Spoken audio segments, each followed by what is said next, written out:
went too far. You got it, Cat.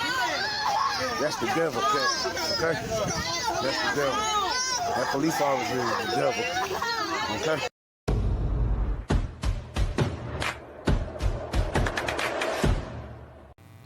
Hi, welcome to another episode of Car to Car. I'm Ramon. And hi, I'm Dana. And today we'll discuss a case out of Jacksonville, Florida, where a police officer stopped a woman for traffic at her daughter's school and a fight ensued. Ramon, what are your thoughts? Man, let me tell you, when I look at this case, it just looks so bad from a community policing standpoint, or, because over a traffic ticket, and we keep seeing these things happen over and over again over minute situations where we're involved in these, when I say we, talking about police officers, are involved in these horrific incidents where it's just traffic at the end of the day. And so just to see how this officer had to, and I feel like he had to manhandle this woman, and it doesn't look good because it's a woman. But if you stand up and you try to fight a police officer, they're going to fight back. So, and let me take a step back. And so let's just walk through it. So as we walk through it, you see that the police officer apparently sees this woman get out of a car and somehow knows that they don't have a license, or their license is bad, or I don't know if he ran it prior to. But then the woman and her daughter is walking away. And so when he approaches her, he's trying to talk to her about, hey, listen, let me have your license and insurance. And so the citizen is like, hey, I don't know what you're talking about. I just, somebody else is driving, And so then it just escalated to where they go back to the car. He slams her against the car. Eventually they start tussling. She's screaming.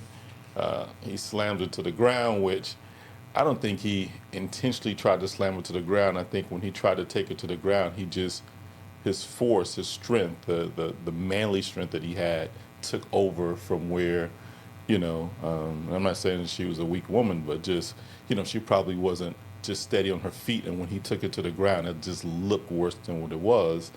And so then once he gets on the ground, he, because she's squirming, he puts her in a headlock, and, that looked horrible.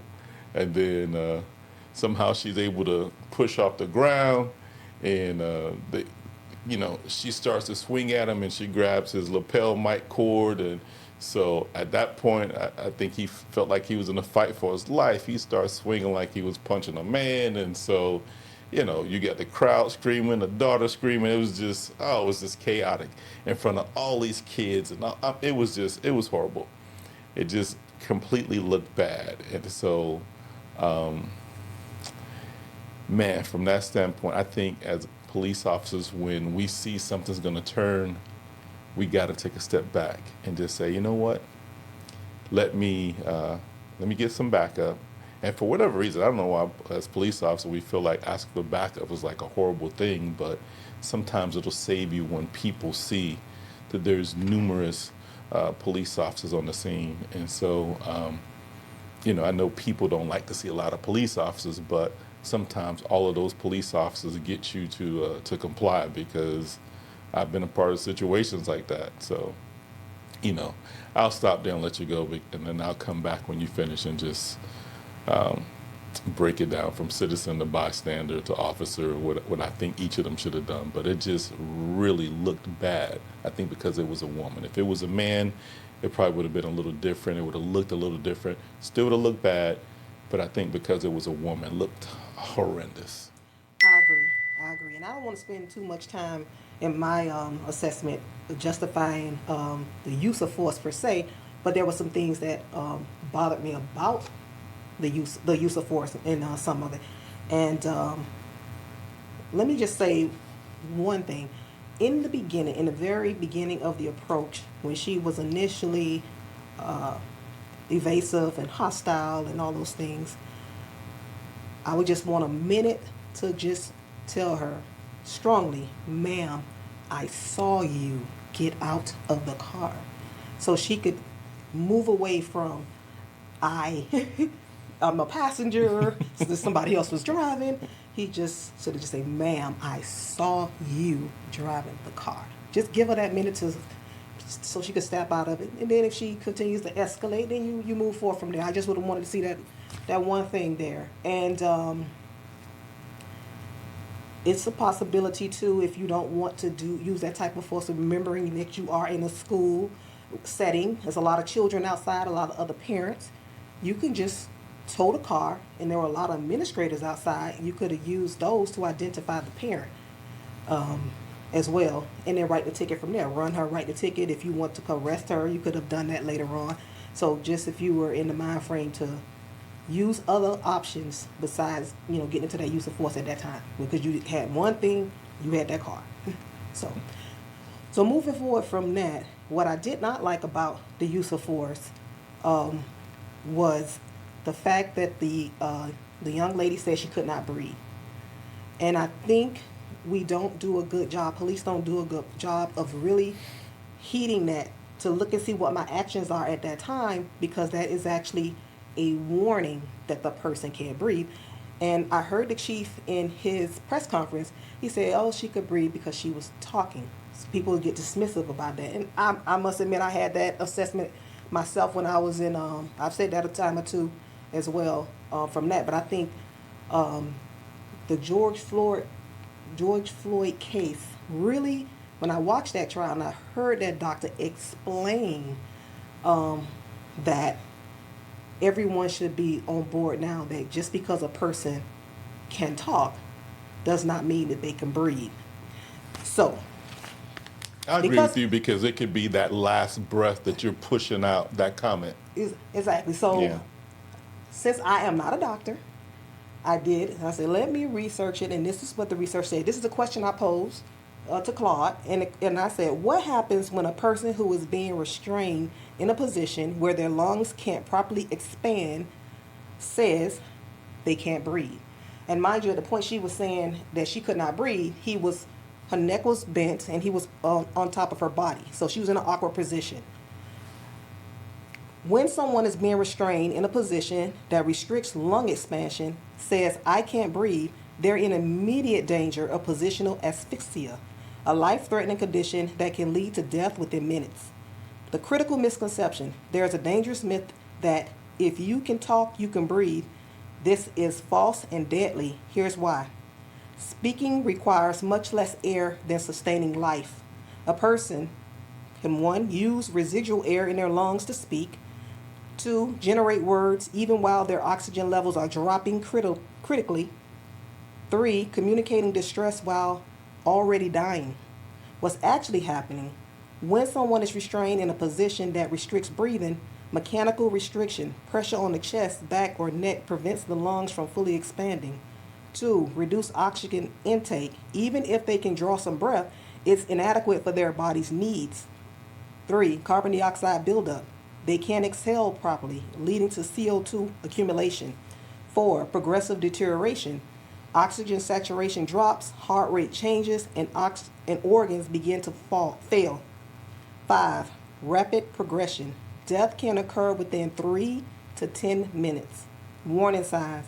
Before losing consciousness, the person may, 1, state they can't breathe even while speaking. 2, show increased agitation or panic.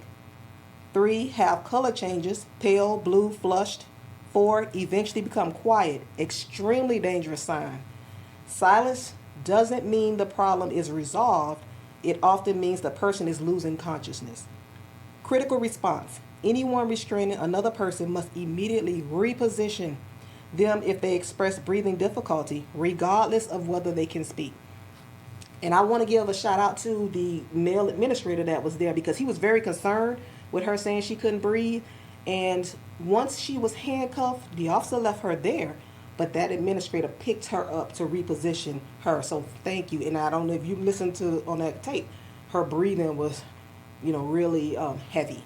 So thank God of his concern and stuff like that. Sometimes you need the community to help you out in your decisions and stuff like that. So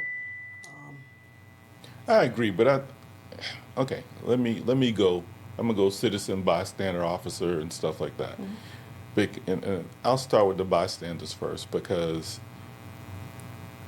there's so much video out here, and so I've looked at several different videos, and so I think the administrator actually could have did a little bit more. I think either you're gonna help or you're gonna hurt. If you're gonna help, you see all your kids out here, get your kids back. You saw some of the videos, you saw frames of kids walking by, scared, clutching their backpacks over their head, hiding their faces. These are your kids. Push them back, move them to another area. If you're gonna help the police officer, put that dang umbrella down and say, okay, Miss Becky, Miss Jones, whatever her name is, hey, relax, relax. Just let them take you into custody, relax. I think he could have done that. But for me, he was more in the way. Maybe he helped out at the end by helping her up. But that's the point I'm talking about. I agree with you in the fact that he could have done more in, by helping to restrain her. Mm-hmm. And he could have been, like I said, I just think he should have did a little bit more. The other citizens, everybody's so quick to videotape. Back up if you're going to videotape. What happens when you get so close to a police officer, our anxiety level goes up, our protection mode goes up, and it actually causes us to probably be a little bit more aggressive because we need to get this situation under control and then defend ourselves against whatever else. So people need to back up. That's why Florida has the new HALO law. And so someone, I think, got arrested eventually because of this HALO law. Back up, videotape. I'm like, videotape all day. I was told when we first became police officers, hey, you're always on stage. There's always 100 eyes. And that was way before cameras were so prevalent. But back up, record so you can document for that person. Also, if some of the person's personal effects or whatever falls out, don't try to pick it up. Don't be overly helpful. Oh, let me get this. Miss So-and-so, what's your phone number? Who you want me to call? Relax. You're making a scene more chaotic. Let this chaotic scene play itself out. You making noise, you agitating, you getting so close to the police officers, only making this worse. So back up. Give us some room to work here. Let the situation play out. Don't even say, hey, calm down, calm down. You're not helping the situation, because when those situations happen, you go to selective hearing, gross motor skills.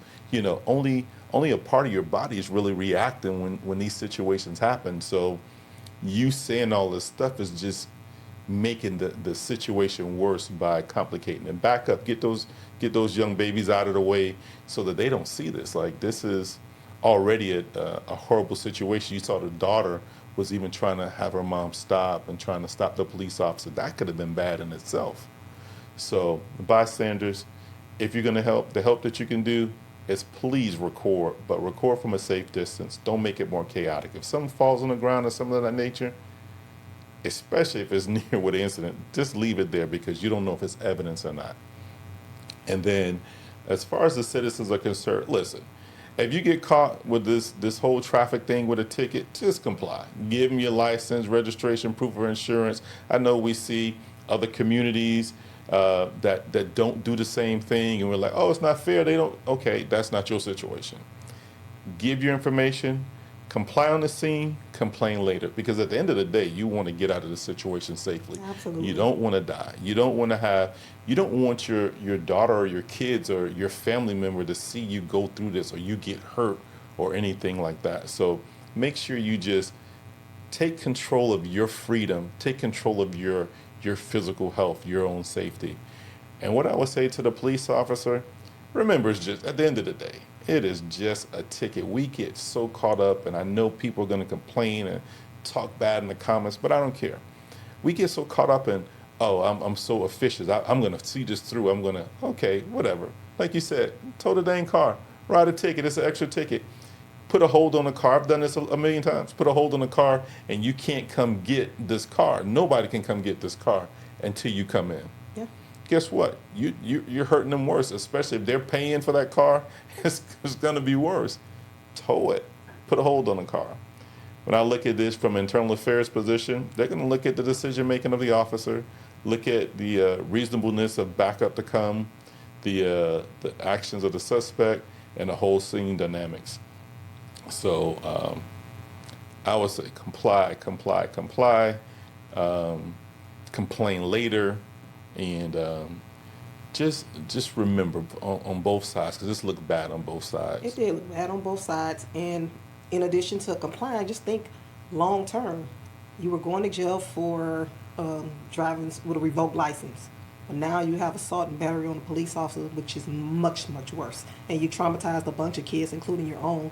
So compliance is the best option, even when you don't agree. Even when you don't agree. Agree.